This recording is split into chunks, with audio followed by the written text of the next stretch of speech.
Hello students, good morning. आज मैं BA part 3 honours के पेपर 6 में पढ़ाए जाने वाले सिस्टम ऑफ साइकोलॉजी या हिस्ट्री ऑफ साइकोलॉजी या जिसे स्कूल ऑफ साइकोलॉजी के नाम से भी जाना जाता है, उसमें जो पाठ मैं पढ़ा रहा था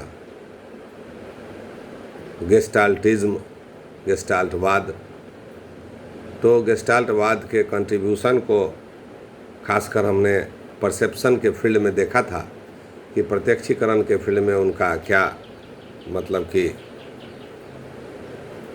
देन रहा। अब हम देखेंगे कि लर्निंग के फील्ड में गेस्टाल्टवादियों का क्या योगदान है। तो लर्निंग के फील्ड में गेस्टाल्टवादियों ने परसेप्चुअल ऑर्गेनाइजेशन का कॉन्सेप्ट देते हुए, प्रत्यक्षात्मक संगठन का कॉन्सेप्ट देते हुए बताया कि सीखना में एक तरह के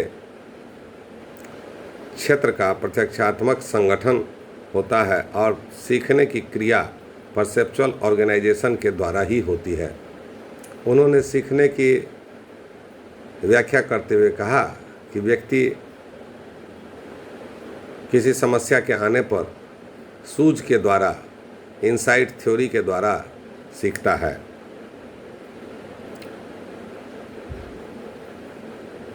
सीखने की परिस्थिति में व्यक्ति के सामने जब एक समस्या आती है तो कई तरह का वैकल्पिक समाधान खोजने की कोशिश करता है। समस्या के समाधान के लिए व्यक्ति या जीव प्रयास करता है और कई तरह के हाइपोथेसिस या परिकल्पनाओं का निर्माण करता है, और इसी क्रम में अचानक उसे समस्या का समाधान मिल जाता है। इस प्रक्रिया को सूझ की प्रक्रिया का नाम दिया। मार्क्स तथा क्रोनेन हिलिक्स ने बताया कि सूझ प्रत्यक्षात्मक क्षेत्र में अचानक अंतरण या शिफ्टिंग को कहा जाता है। चूँकि सूझ प्राणी में अचानक होता है, इसलिए गेस्टाल्टवादियों का मत था कि सीखना भी अचानक होता है, अर्थात इनसाइट चूँकि अचानक होता है इसलिए इनसाइट के आधार पर ही शिक्षण होता है, इसलिए सीखना को भी अचानक कहा। अर्थात जो पहले से जो मान्यता थी कि व्यक्ति धीरे धीरे सीखता है, ट्रायल एंड एरर के द्वारा सीखता है, प्रयास के द्वारा सीखता है, इसके ठीक विपरीत गेस्टाल्टवादियों का मत था कि व्यक्ति अचानक सीखता है और अभ्यास के साथ क्रमिक ढंग से धीरे धीरे यह होता जरूर है, लेकिन वह सीखता अचानक है।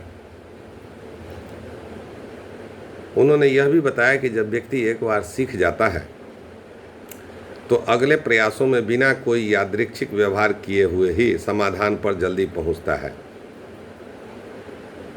गेस्टाल्टवादियों ने इस इनसाइटफुल या सूझपरक शिक्षण के 4 बिहेवियरल इंडिसेज या व्यवहारात्मक सूचकांक बताया, 4 नियम दिए। वह पहला है किंग कर्तव्य विमूढ़ता से अचानक पूर्णता की ओर शिफ्टिंग होना या अंतरण होना। दूसरा है नियम को समझने के बाद निष्पादन में तेजी एवं सहजता आना। तीसरा है उत्तम धारण, रिटेंशन जो है साउंड होता है, तथा समान समस्यात्मक परिस्थिति में तत्परता के साथ समाधान का अंतरण होता है। अर्थात यदि मिलती जुलती समस्याएं उसके सामने, उस जीव के सामने आती है तो सीखना आसान हो जाता है, व्यक्ति बहुत आसानी से उसको सीख लेता है। इस अंतिम प्रकार के अंतरण को गेस्टाल्टवादियों ने ट्रांसपोजिशन या पक्षांतरण के नाम से भी व्याख्या की। अब जैसा कि जानते हैं कि 1914 से 18 के बीच में विश्व युद्ध छिड़ा हुआ था और प्रथम विश्व युद्ध में बहुत से मनोवैज्ञानिक जहाँ तहाँ फंसे हुए थे। उसी क्रम में कोलर, कोफका, वर्दाइमर तीनों एक टेनराइफ नामक द्वीप में, जो कि मानवाकार स्टेशन का निदेशक जब उनको नियुक्त किया गया कोहलर को, तो वहाँ अधिक दिन चूँकि उनको रहना पड़ा विश्व युद्ध के कारण, तो उन्होंने अपना कई प्रयोग शिक्षण से संबंधित वनमानुष एवं कुत्तों एवं अन्य जानवरों पर किया, जिसमें से 2 प्रमुख एक्सपेरिमेंट मनोविज्ञान के इतिहास में काफ़ी प्रसिद्ध रहा। पहला था कि बॉक्स रिलेटेड प्रॉब्लम, जिसे स्टिक प्रॉब्लम के नाम से भी कहा गया, और दूसरा है डिटोर प्रॉब्लम, जिसे चक्करदार मार्ग समस्या के नाम से कहा गया। कोहलर ने देखा कि जब भूखे वनमानुष को पिंजरे में बंद कर दिया जाता था एक प्रयोग में, और कुछ स्टिक के टुकड़े जो कि आपस में मिलने से बड़े हो सकते थे उसको किनारे रख दिया जाता था, और बाहर केलों को रख दिया जाता था। क्योंकि केला वनमानुष को काफ़ी प्रिय होता है और प्रिय खाद्य पदार्थ में गिनती होता है, तो भूखा वनमानुष उस केले को प्राप्त करने के लिए बहुत तरह का अव्यवहारिक व्यवहार, या जिसे गुड एक्ट्स के नाम से भी गेस्टाल्टवादियों ने परिभाषित किया है, वह बहुत तरह का ऐसा व्यवहार करता है जिससे कि केले की प्राप्ति हो जाए। वह पिंजरे में उछल कूद करता है, पिंजरे के लोहे से हाथ निकाल कर केले को प्राप्त करने की कोशिश करता है। अंत में वह अचानक ऐसा करते करते थक जाता है, क्योंकि उसे केले प्राप्त नहीं हो पाते हैं। बाद में अचानक जब वह थका मांदा पिंजरे में बैठा रहता है, तो इंसाइट की उत्पत्ति उसके मन में होती है, और वह सोचता है कि केले को प्राप्त करने का एक तरीका यह भी हो सकता है कि जो स्टिक की छोटे छोटे टुकड़े पिंजरे में पड़े हुए हैं, यदि उसको जोड़ दिया जाए और जोड़ के केले को प्राप्त कर लिया जाए, तो हम केले को प्राप्त कर सकते हैं और अपनी क्षुधा को शांत कर सकते हैं। इस तरह से इस बात की जानकारी जब उस सुल्तान नामक चिंपांजी में होती है, तो इसे ही इंसाइट कहा गया, इसे ही शिक्षण कहा गया। और वह पाया गया कि जब वह स्टिक को जोड़ जोड़ के केले को प्राप्त करके केले को खा लेता है, तो इस तरह से उसको भूख की शांति मिलती है, भूख से क्षुधा से शांति मिलती है। और वह भूख से क्षुधा से शांति नहीं, बल्कि वह एक तरह का शिक्षण हो जाता है कि यदि दूर में केला रखा हुआ हो तो स्टिक से हम उसे प्राप्त कर सकते हैं और अपनी भूख मिटा सकते हैं। इसे कोहलर ने एक लर्निंग के आधार पे या लर्निंग से जोड़ते हुए इसकी व्याख्या की। ठीक उसी तरह से उन्होंने कुछ प्रयोग कुत्ते पर किया। भूखे कुत्ते को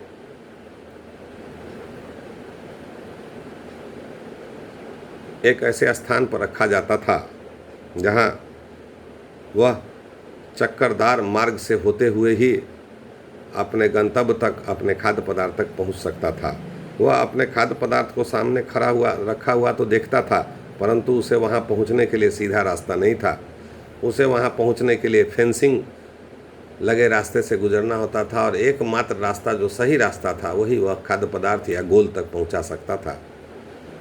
तो अपने इस प्रयोग में कोहलर ने देखा कि कुत्ते ने बार बार उस खाद्य पदार्थ को प्राप्त करने के लिए विभिन्न चक्करदार रास्ते से गुजरते हुए वह भोजन को प्राप्त करने के लिए कोशिश करता रहा, अर्थात समस्या से जूझता रहा।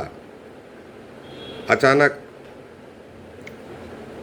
उसको एक सूझ की प्राप्ति हुई और वह देखा कि अमुक रास्ता यदि हम पकड़ते हैं तो वह रास्ता हमें उस भोज्य पदार्थ, खाने के पदार्थ तक पहुंचा सकता है, और इस तरह से हमारी क्षुधा शांत हो सकती है, हम गोल या लक्ष्य को प्राप्त कर सकते हैं। तो अचानक कुत्ते ने दरवाज़ा को देखा और उससे बाहर आकर बारे के पास रखे गए भोजन को खा लेता है। उस भोजन को प्राप्त करने के लिए कुत्ते के द्वारा बहुत सा रैंडम बिहेवियर या यादृच्छिक व्यवहार भी किया जाता है, परंतु अंत में कुत्ते को सफलता मिलती है। यह सफलता उसे शिक्षण की ओर इंगित करता है कि कैसे हम किसी लक्ष्य तक पहुंच पाएंगे। कोहलर ने इसी सूक्ष्म प्रयोग को बहुत ही व्यापक ढंग से समझाने की कोशिश की, और उसके आधार पर उन्होंने बताया कि कैसे कोई लक्ष्य की प्राप्ति करना सीख जाता है। बनमानुस सुल्तान से रिलेटेड एक और उनका महत्वपूर्ण प्रयोग रहा है, जिसमें केले को छत से लटका कर रखा जाता था और भूखे सुल्तान नामक चिंपांजी को कमरे में रखा जाता था और दूर से हट के मनोवैज्ञानिक या कोहलर एवं हम उनके शिष्य साथी अध्ययन करते थे कि वह किस प्रकार उस केले को खाएगा। इस प्रक्रिया को उनको देखना था प्रयोग में। और उस कमरे में छोटे छोटे लकड़ी के बक्से रखे जाते थे। तो सबसे पहले देखा गया कि जो सुल्तान नामक चिंपांजी है वह केले को प्राप्त करने के लिए, वह ऊपर देखता है कि केला टंगा हुआ है तो उसको प्राप्त करने के लिए काफ़ी उछल कूद करता है, विभिन्न कोने से विभिन्न तरीके से उछल कूद कर उसको प्राप्त करने की कोशिश करता है। लेकिन चूंकि केला इतना ऊंचा था कि वह उछल कूद करके प्राप्त नहीं कर सकता था। ऐसी अवस्था में वह काफ़ी उछल कूद करने के बाद थक जाता है और थक हार के एक कोने में बैठ जाता है। यहाँ पर बैठने पर चिंतन और सोचने की प्रक्रिया, सीखने की प्रक्रिया समाप्त नहीं हो जाती है, बल्कि वह केले को प्राप्त करे इसके लिए वह मन में विचार करता रहता है और वह सोचता रहता है कि किस तरह से हम उस केले को ऊपर से तोड़ के अपने हाथ में लेंगे और उसको खाएंगे। अचानक जब वह थक जाता है और सोचना बंद कर देता है कुछ देर के लिए, तब वह मौन स्थिति में रहने के उपरांत, हालांकि अचेतन रूप से वह सोचने की प्रक्रिया, सीखने की प्रक्रिया चलती रहती है, परंतु अचानक देखा जाता है कि वह सुल्तान नामक चिंपांजी बक्से को, विभिन्न प्रकार के जो विभिन्न साइज के बक्से रूम में रखे हुए हैं, उसको उठा कर उस पर उछल कूद करने की कोशिश करता है, उस पर चढ़ के। फिर भी वह नहीं प्राप्त कर पाता है, लेकिन तब तक उसको सूझ हो जाती है, इंसाइट डेवलप कर जाता है कि एक बक्से से भले हम वहाँ तक नहीं पहुँच पाए, मानव बुद्धि के तरह ही वह बुद्धिमानी के तरह, बुद्धिमान व्यक्ति के तरह वह एक बक्से को दूसरे बक्से पर रखकर पुनः कोशिश करता है। इस तरह से करते करते अंत में देखा जाता है कि जो सुल्तान नामक चिंपांजी है वह कमरे में रखे हुए विभिन्न बक्सों को आपस में एक के ऊपर दूसरा, दूसरे के ऊपर तीसरा, तीसरे के ऊपर चौथे को रख के उस पर खड़ा होके और केले को हाथ से तोड़ के केले को प्राप्त कर जाता है। इस तरह से लक्ष्य की प्राप्ति हो जाती है और वह केले को खाकर अपनी क्षुधा को शांत करता है। अर्थात यह एक प्रयोग जरूर था, लेकिन इस प्रयोग के द्वारा कोहलर महोदय ने और गेस्टाल्टवादियों ने यह बताने की कोशिश किया कि शिक्षण हम में कैसे होता है। उनका स्पष्ट मानना था कि शिक्षण हमें सूझ के द्वारा होता है, इंसाइट के द्वारा होता है। किसी समस्या के आ जाने पर व्यक्ति उसके समाधान के बारे में सोचता है और समाधान नहीं होने की स्थिति में वह थक हार कर बैठ जाता है और बैठने के बाद अचानक उसको सूझ की उत्पत्ति होती है और उस समस्या का समाधान वह सोच लेता है। इस तरह से शिक्षण की प्रक्रिया होती है। तो इस तरह से गेस्टाल्टवादियों ने विभिन्न प्रयोगों के द्वारा यही बताने की कोशिश किया कि जो शिक्षण की प्रक्रिया है वह हमको प्रयास के द्वारा या विभिन्न तरह के मेहनत के द्वारा, विभिन्न तरह के एक्टिविटी करने के द्वारा, लंबे समय तक एक्सरसाइज करने के द्वारा नहीं प्राप्त होती है, बल्कि समस्या के आने पर विभिन्न तरह के परिकल्पनाओं का निर्माण जीव करता है और उस समस्या के समाधान के लिए वह सोचता रहता है और अचानक एक सूझ की उत्पत्ति होती है, जिसे आहा एक्सपीरियंस कहा। और आहा एक्सपीरियंस का नाम गेस्टाल्टवादियों ने दिया। और इस तरह से उस सूझ की प्राप्ति होने के बाद जो समस्या उसके सामने रहती है, वह सूझ और समस्या के बीच में संबंध स्थापित हो जाता है और इस तरह से व्यक्ति में या जीव में शिक्षण होता है। तो शिक्षण को लेके जिस तरह प्रत्यक्षीकरण की व्याख्या गेस्टाल्टवादियों ने की, उसी तरह से शिक्षण को लेके भी गेस्टाल्टवादियों ने जो कॉन्सेप्ट दिया वह आज के दिन में भी उतना ही व्यवहारिक माना जाता है उतना ही महत्वपूर्ण माना जाता है जितना 100 साल पहले था।